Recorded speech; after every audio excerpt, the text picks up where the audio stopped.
네, 안녕하십니까. 더불어민주당 중앙선거대책위원회 가짜뉴스 대응단 단장 김현입니다.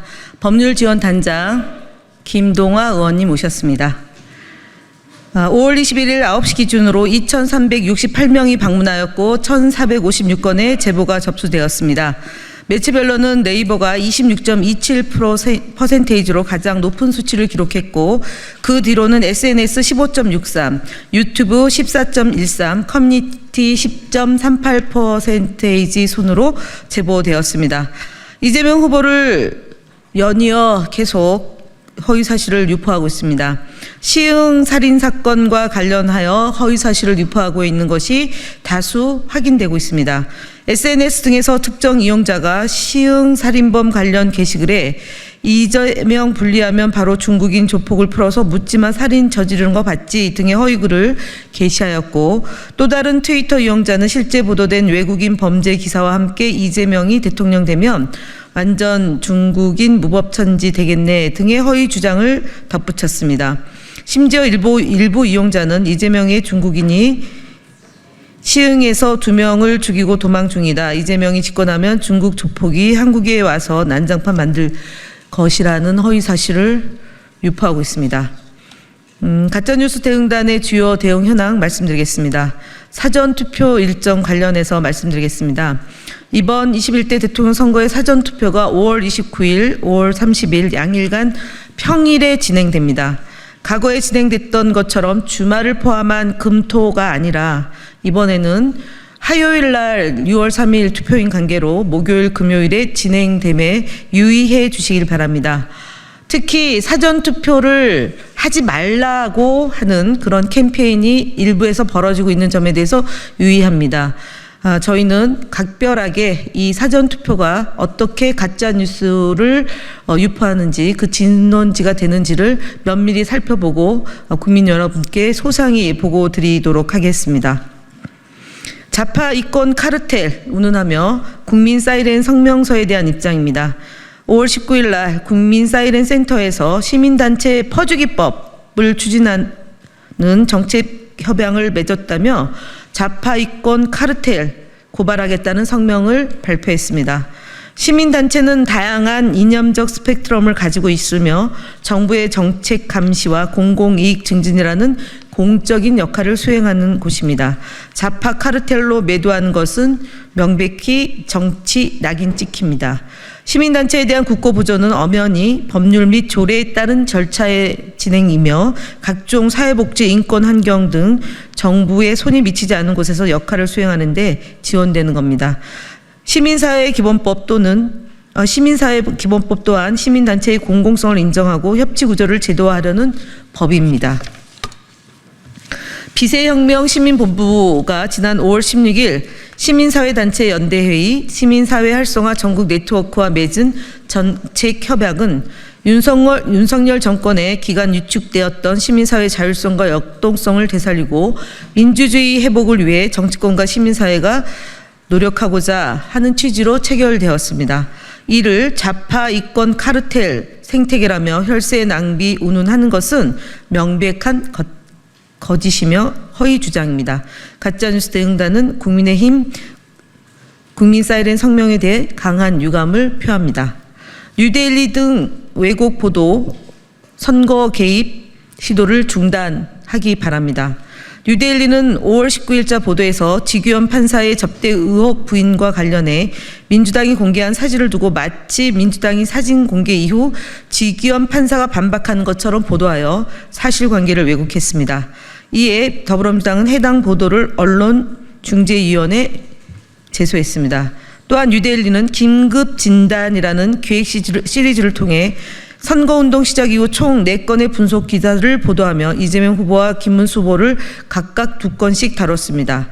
그러나 이재명 후보에 대해서는 경제가는 사이비 종교, 푸틴식 장기 집권 우려와 같은 자극적인 표현으로 비방성 내용을 집중 보도했고, 김문수 후보에 대해서는 우파 재결집, 대역전 가능성 등 긍정적 메시지를 부각하여 보도했습니다. 이는 언론사가 특정 후보를 겨냥해 여론을 유도하고 선거에 개입하려는 의도가 있는 것 아니냐는 강한 의심을 낳고 있습니다. 이에 대해서도 인터넷 선거 보도심의위원회에 이의 신청했음을 말씀드립니다. 이와 함께 뉴델리는 민주당이 시민사회단체와 체결한 정책 협약을 다루며 일부 단체의 진보적 성향을 문제 삼아 민주당이 집권하면 반미 반북 성향의 단체 수백 곳의 혈세를 지원해 돈 파티를 벌일 것이라는 근거 없는 추측성 보도를 내보냈습니다. 아직 발생하지 않은 일을 과장된 표현으로 매도하고 있으며 세금을 혈세로 프레임화하고 정치적 낙인을 찍는 방식으로 언론의 중립성과 객관성을 심각하게 훼손한 보도입니다. 또한 이 보도는 국민의힘이 배포한 보도자료를 그대로 인용한 수준에 불과하며 국민의힘과 그 지지자들은 이 보도를 웹자보 형태로 재가공해 SNS와 커뮤니티에 유포하고 있습니다. 국민의힘과 뉴델리가 짜고 치는 고스톱을 치듯이 한 모습입니다. 이 보도에 대해서도 인터넷 선거보도심의위원회에 이의 신청을 할 예정입니다. 민주당은 이와 같은 언론의 편향적 보도에 불구하고 언론과의 건강한 긴장관계를 유지하며 공정한 보도 환경을 조성하기 위해 노력하고 있다는 점 또한 강조드립니다. 5월 20일 공표된 에브리 리서치 에브리 뉴스 여론조사에 대해서 강한 유감을 표현합니다. 신뢰하기 어려운 여론조사 공표 후에 이것을 김문수 후보 측이 웹자보로 제작해 SNS에 게시하여 활용하고 명태균식 조작적 여론조사 기획 의심이 아닌지 저희들은 문제제기를 합니다. 여론조사 및 보도는 조사 결과를 시각적으로 오해할 수 있는 그래프를 사용하거나 계층에 맞지 않은 전체 오차 범위를 적용하는 등 여론을 호도할 수 있다고 봅니다. 이 같은 행태에 거듭 유감을 표하고 해당 조사 및 보도에 대해 인터넷 심의위원회 이의 신청 및 여론조사 심의위원회 심의 신청에 착수함을 알려드립니다. 또한 잘못된 여론조사 결과를 인용한 보도에 대해서도 이의 신청에 따른 조치를 이어가고 있습니다. 어제는 5월 11일 아시아투데이 기사 범보수 중 김만희 이 꺾었다. 대선 양자 대결 승리 사례 회자가 여론조사 결과를 왜곡해 인용한 점을 언론사 측이 스스로 인정하고 해당 기사를 삭제한 사실을 보고드리겠습니다. 다음으로는 김동아 의원님께서 말씀드리도록 하겠습니다. YTN 뉴스 온 채널A 돌직구쇼 규정 위반 사례를 선거방송심의위원회에 심의 접수하였습니다. 5월 20일 YTN 뉴스온에 출연한 국민의힘 김희정 대변인은 이재명 후보는 결국은 자기에게 이익이 되기 위해서는 다른 거 다 무시하고라도 할 거다. 그러니까 국민을 위해서 한다기보다는 자기 이해관계에 열중된 사람인 걸 볼 수 있죠. 이재명 후보의 재판 전력을 보면 자기 주변을 위해서나 국민을 위해서 그런 처벌받은 전력이 아닙니다. 만약에 이재명 후보가 당선이 된다면 대한민국이 끔찍해질 거라는 걸 누구보다 잘 알기 때문에 라고 발언하며 더불어민주당 이재명 대선 후보에 대한 근거 없는 공포 이미지를 만들어 시청자들에게 부정적인 인식을 갖도록 유도하였습니다. 또한 5월 20일 채널A의 돌직구쇼에서는 국민의힘 권영진 의원이 그러면 저 사람들 받아들여 가지고 진짜 대한민국 만들고 진짜 다 보수다 라고 선언하고 좋아하고 춤추는 민주당은 철새 도래지밖에 안 되는 거예요. 저는 아무리 급하고 표가 중요하더라도 저렇게 정치를 파괴하는 식으로 해서는 안 된다 라며 더불어민주당을 희화화하고 비하하는 등 개인의 의견과 사실을 구분하지 않은 채 단정적인 발언을 통해 시청자들을 혼동케 하였습니다. 위 사항들은 선거방송심의위원회에 관한 특별 구정을 위반한 것으로 선거방송심의위원회에 심의 접수하였음을 밝힙니다.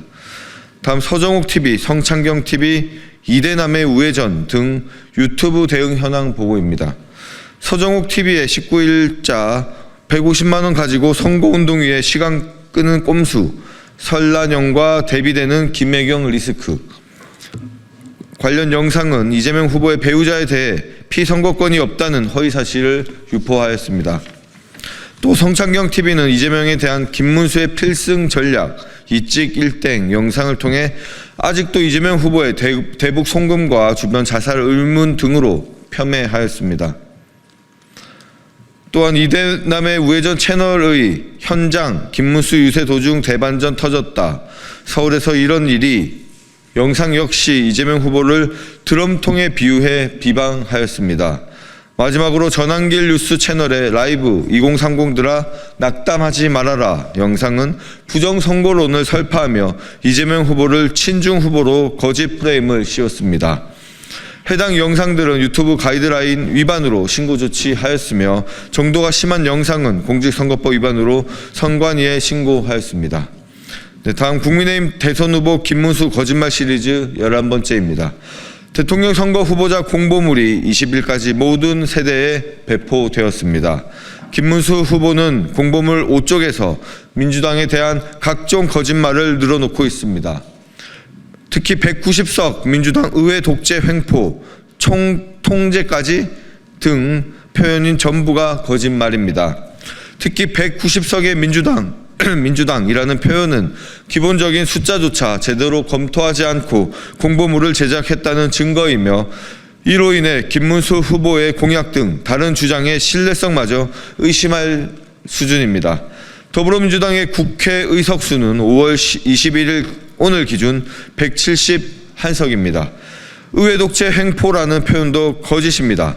법률 재개정 등의 행위는 국회의 제도적 권한 행사입니다. 헌법에 기초한 입법 등의 활동을 국의회 독재라고 주장하는 것은 반헌법적 표현이며 국회의 역할을 폄훼하는 것입니다. 또한 총통제 표현은 아예 허무맹랑한 수준입니다. 이재명 후보는 개헌 구상 발표를 통해 대통령 권한의 축소, 국회의 권한 강화, 수사 감사 기관의 독립성 확보 등 권력 분산과 민주주의 강화 방안을 제시하였습니다. 김문수 후보는 역사의 기록으로 남을 대통령 후보 공보물에서 마저 기초적인 숫자 오류, 상습적인 거짓말로 국민을 부끄럽게 하고 있습니다. 다음 국민의힘 거짓말 시리즈 109번째입니다. 국민의힘 박대출 의원은 5월 15일 선대위 회의에서 김문수 후보는 민주화 운동 보상금 10억 원을 수령하지 않았다라고 주장했습니다. 조배숙 의원, 박진수 국민의힘 부산지역 공동선대위원장 등도 반복해서 해당 내용을 주장했고 여러 유튜브 채널을 통해 확산되었습니다. 하지만 언론 보도에 따르면 김문수 후보가 2000년부터 2004년 사이에 민주화 운동 보상금을 신청했다면 산정 액수는 도시근로자 4인 가구 월 평균 소득 30개월분 수천만 원 수준으로 측정됩니다. 2005년 이후부터는 선출직 공무원으로 활동하였기에 신청 자격이 되지도 않았습니다. 그렇게 김문수 후보가 민주화운동 보상금 10억 원을 받을 수 있었음에도 거부했다는 것은 거짓입니다. 김문수 후보의 민주화운동, 노동운동 경력을 폄훼할 생각은 없습니다. 하지만 보상액수 등이 부풀려 청렴을 강조하는 거짓 행동을 지적하는 것은 완전히 다른 문제임을 밝힙니다. 네, 이상입니다.